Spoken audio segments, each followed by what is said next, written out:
ఇంకెన్నాళ్ళు రెంటింట్లో ఉంటాం? సొంత ఇంటి కలను నెరవేర్చుకుందాం. Suman TV biggest property expo October 18th, 19th HSCC Novotel Hyderabad. ఇప్పుడే ఫ్రీ ఎంట్రీ కోసం కాల్ చేయండి. అంత రోడ్ అంతా సాఫీగా ఉండదు, గుంటలు కూడా ఉంటాయి. నాగ్గా నడపాల్సిన అవసరం కూడా ఉంటుంది. నాగ్గా నడపాల్సిందే. దీనికి ఫలానా కారణం ఫలానా వాళ్ళని మనం నిందించడం మాత్రం తప్పు. ఓకే, మనం జాగ్రత్తగా ఉన్నామా లేదా? అంటే ఇప్పుడు కెమెరా ముందు కనిపిస్తూ ఇంత అందంగా రెడీ అయిన శివపార్వతి గారు వేరు. సో ఆమె లోపల ఏదో బాధ ఉంది. ఉంటది రోషన్. నేను లేను, నాకు ఏం లేదు, నేను చాలా ఫెయిర్ అంటే అబద్ధం ఉంటుంది. అది ఏ బాధ, దేనికి సంబంధించిన బాధ, అనారోగ్యమా, ఆర్థికమా, కుటుంబమా, ఏదైనా కావచ్చు. మేమేం ఎక్స్పెక్ట్ చేస్తామంటే మా కష్టాన్ని అవతల వాళ్ళు గుర్తించాలి, మా ప్రొఫెషన్ని అవతల వాళ్ళు గౌరవించాలి, ప్రేమించాలి అనుకుంటాం. ఆఫ్టర్ ఆల్ అనుకున్నారనుకోండి, ఏం చేస్తాం దానికి చెప్పండి?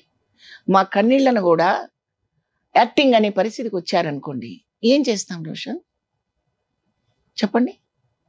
ఇప్పుడు యాక్టింగ్ కోసం కూడా ఏడుస్తాం, అది వేరు. పర్సనల్గా మా హృదయం స్పందిస్తుంది, ఏడుస్తాం, ఇది వేరు. ఏదేదో గమనించలేరా వాళ్ళు? మీరు చెప్పండి. అవును, నేను నా ఒక్కదాని విషయం చెప్పట్లేదు రోషన్. నాలాంటి చాలా మంది ఆర్టిస్టుల్ని ఇలా కలిపి కట్టుకొని మాట్లాడుతున్నాను. అది తప్పు. నాకు రంగనాథ్ గారు నా దగ్గర చాలాసార్లు మాట్లాడారు. ఆయన ఇప్పటికీ చనిపోయే రోజుకి కూడా చాలా విషయాలు ఆయన బయట పెట్టలేదు. ఆయన అంతరాంతరాల్లో లోపల నిద్రాణమైపోయిన విషయాలు ఎన్నో ఉన్నాయి ఆయన దగ్గర. చెప్పరు. స్వాభిమాని, చాలా అభిమాన ఘనుడు, చెప్పడు. చెప్పకుండానే చనిపోయారు ఆయన. ఆయన ఒకటే అనుకున్నారు, నాకంటూ ఒక ఇల్లు లేకుండా, నాకంటూ ఒక ఇన్కమ్ సోర్సెస్ లేకుండా ఎవరి మీదైనా డిపెండ్ అయిపోతే ఏంటి నా పరిస్థితి అని అనుకున్నప్పుడు ఎప్పుడైనా వెళ్ళిపోతారు కదా రోషన్, మనిషి అన్న తర్వాత. ఆయన ఉరేసుకున్నారా? ఎందుకని అంత గొప్ప బతుకు బతికిన వ్యక్తి? గొప్ప బతుకు కాదు, గొప్ప మనిషి. చాలా పెద్ద, చాలా గొప్ప మనిషి. చాలా పెద్ద ఇల్లు అంట. అది కూడా పెద్దదేం కాదు. అది కూడా ఆయన ఉన్నది సొంత ఇల్లు కాదుగా. అవునా? రెంటెడ్ హౌస్ అది. ఓకే. ఆయన ఏం కొనుక్కోలేదు. నేను చాలాసార్లు ఎందుకండి రెంట్కి ఉన్నారు కొనుక్కుంటా, అవసరం లేదు, నా భార్యని నేను బతికించుకోవాలి, అదే నాకు ముఖ్యం అంటుండేవారు పాపం ఆయన. అంటే ఏమైంది ఆమెకి? 10 years బెడ్ మీద ఉన్నారు కదా.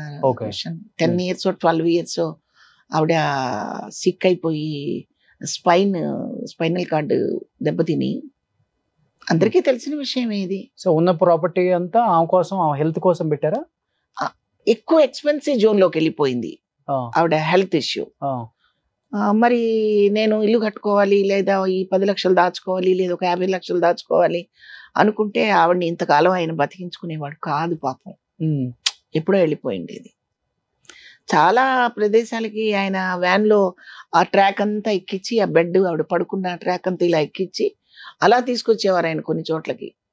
షూటింగ్ కూడా ఆయన డైరెక్ట్ చేశారు కదా ఒక పిక్చరు మన శివాజీ రాజాతో. అవును. ఆ సినిమా షూటింగ్ ఓపెనింగ్కి ఆమె నా వ్యాన్లో ఎక్కించుకొని తీసుకొచ్చి చైర్ అలా ఫోల్డ్ చేస్తే, అదే బెడ్ అలా ఫోల్డ్ చేస్తే చైర్ లాగా ఉంటుంది, అందులోనే కూర్చొని ఆ ఓపెనింగ్, ఆ సందడి అంతా చూసుకొని మురిసిపోయి ఇంటికి వెళ్ళిపోయారు. ఓకే. సో నాకు ఆమె ముఖ్యం కానీ ప్రాపర్టీ ముఖ్యం కాదు అనుకున్నారు ఆయన. ప్రాపర్టీ ముఖ్యం, ఆవిడ కాదు ముఖ్యం అనుకుంటారు కొంతమంది. డిఫరెంట్ పీపుల్స్ ఉంటారు కదా రోషన్ ఈ ప్రపంచంలో. ఓకే.